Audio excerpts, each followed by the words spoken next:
The moment is here, you can stop your search. It's Comics by Perch. Hey everybody, this is Perch. Let's get to this mail, because it's a longer mail, so I don't want to do a bunch of dumb intro nobody cares about anyway. It says, long-time listening, first-time emailer. I'm wondering if you have any idea what Marvel's strategy is for newer, younger heroes, because I don't believe they have one.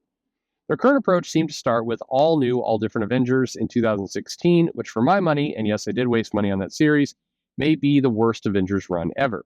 It ended after about 15 issues, after which the teen heroes in that book, Miles, Kamala Khan, Sam, and Alexander, were spun off into their own book, The Champions, with several other teen heroes. The book was just as bad and read like mid-50s Mark Waid writing How Do You Do, Fellow Kids for 22 pages a month. It got much better after Jim Zub took over, but basically lost all momentum after a relaunch that lasted only 10 issues. Eve Ewing wrote another relaunch, but that was delayed by COVID. Ewing only wrote one story arc, Danny Lore wrote a second, and the book was canceled again. Since then, the Champions have been background characters in other books, like Devil's Reign, and it seemed like only a matter of time before they get another book that inevitably sells poorly and was canceled before 12 issues. And yet, it's been over a year and a half since the last series was canceled, and there's no announcement of a no book. Now, Kamala Khan has been temporarily killed off in Amazing Spider-Man, and the biggest tantrums I've seen on Twitter have been teenage and college-age readers asking why none of the Champions are present on the cover of Death of Miss Marvel one-shot to mourn her, which is a good point. Okay. Meanwhile, Marvel doesn't seem to want to do anything with the Young Avengers except the occasional solo story or Wiccan Hulkling story on Marvel Unlimited. The current New Mutants book is all over the place to suggest there's even a plan there. And I think the editors have to be reminded that other younger characters exist, like Power Pack or Generation X. So my question is this: does Marvel have any sort of plan regarding their younger heroes? Or are they content to just print omnibuses and bigger trades of the New Mutants and Power Pack from the 80s, Generation X books from the 90s, the original Young Avengers from the mid 2000s, and call it a day? Thanks for taking time to read this. Absolutely. I mean, I've done videos talking about kind of younger heroes and the overall strategy with it. It's weird, though, because here's where I guess I would come from, which is maybe a more modern way, and I can kind of hit this from multiple angles. But right now, one of the more popular comic manga series out there that actually has a high amount of interest, sells really well in the U.S., and has a lot of merchandise attached to it is My Hero Academia. And My Hero Academia, if you've never read that manga or watched that anime, is probably what feels to me like the closest thing to the X-Men in the 70s that kind of exists. It has, big high drama, high stakes. It's about students learning how to use their powers. And, other than the fact that it gets gory violent at various times, My Hero Academia feels like the right way to do young superheroes. There's a lot of trial and error. There's a lot of I'm trying to learn to be better. There's occasional hints and nods to the future. There's a kind of complex backstory drama type stuff that you would get. This person's a friend with this person. Hey, Uraraka is secretly in love with Midoriya, but they don't want to.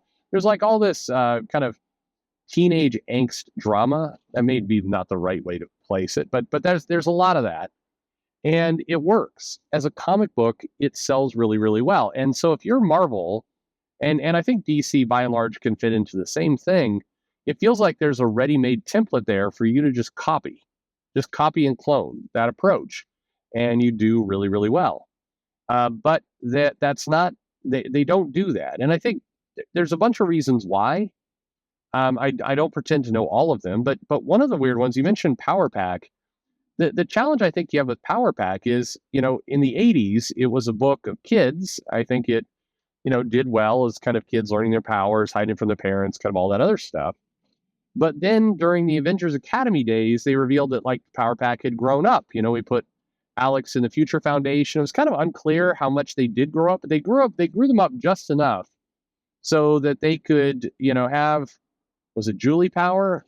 Could be revealed as a lesbian, be dating somebody, and run that storyline. So in theory, you think, well, she's clearly aged about 4 or 5 years, but it's odd now. It's are they adults? They're not quite adults, but are we supposed to put them in adult situations? And this is where I think comic books really struggle, because they don't quite know what to do with people who are not kids, but not adults either. They're kind of in that teen zone, and they don't really know how to write them. They're like, should we give them teenage problems? But teenage problems feel very pathetic in the construct of a superhero universe. That's why My Hero Academia sticks to kind of basic themes of, I want to be a big hero, and this person's more popular than me, so I should work harder to kind of figure it out. You have very basic teen problems.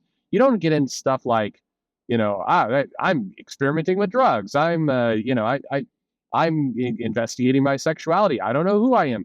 That kind of stuff works well for a YA kind of series of books. But when you're in the superhero universe, and you're trying to really bridge the gap between these characters are kids and these characters are going to be adults, it rarely plays off well.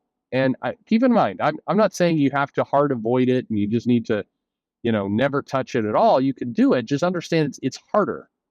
My Hero Academia, one of the reasons why I think that works is that it is incredibly basic what they do. They understand where complexity sits. It sits with, we're going to make this big villain super threatening and he's going to be blowing up the world. Okay.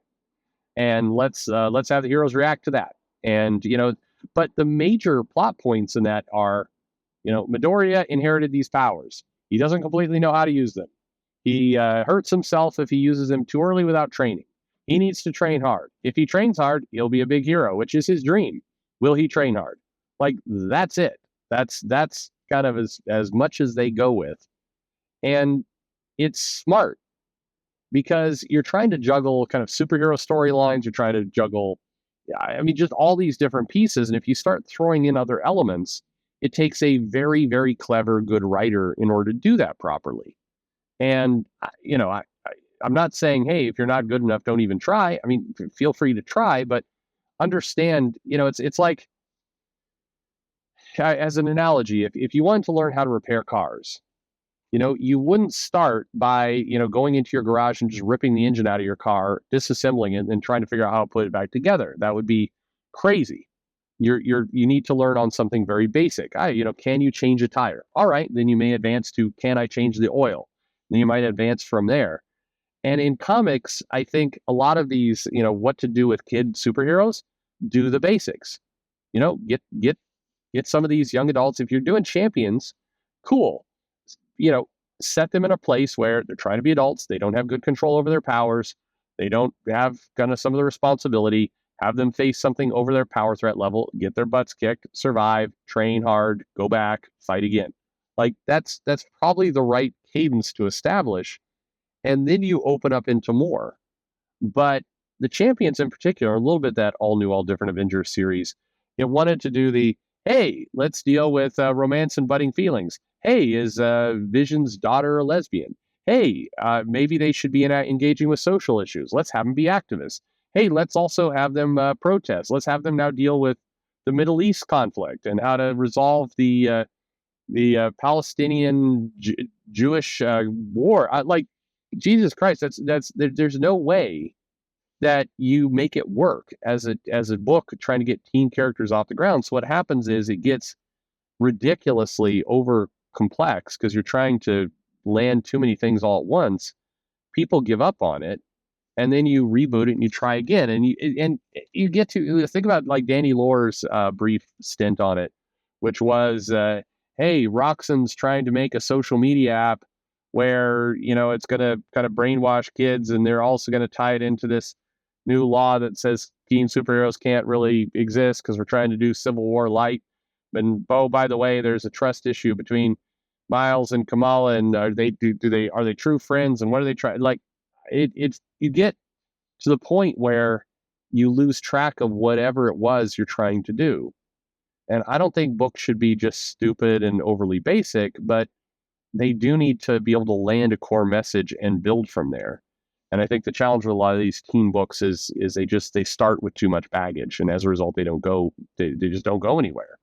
But I don't know. What do you think? Why do you think these teen books struggle? I kind of hinted at a minute ago, but I also think a big factor is just that they want to have the characters grow up, but they're not sure quite how to have them grow up. So they grow them up halfway, but then they're not sure what to do with that. And it's like the Teen Titans. It's like, well, we're going to grow them up, but we like having it that they're they're not the Justice League yet. They're one step down, but they're all adults now. So fuck, what do we do? I mean, shouldn't they be in the Justice League at this point? I mean, we grew them up, but they're not there. Does that just mean they kind of suck as heroes? Like, what are we like? This is the part where you get yourself just all screwed up, and I think that's where it sits. What do you think? Let me know in the comments below. Like and subscribe, and thanks for listening.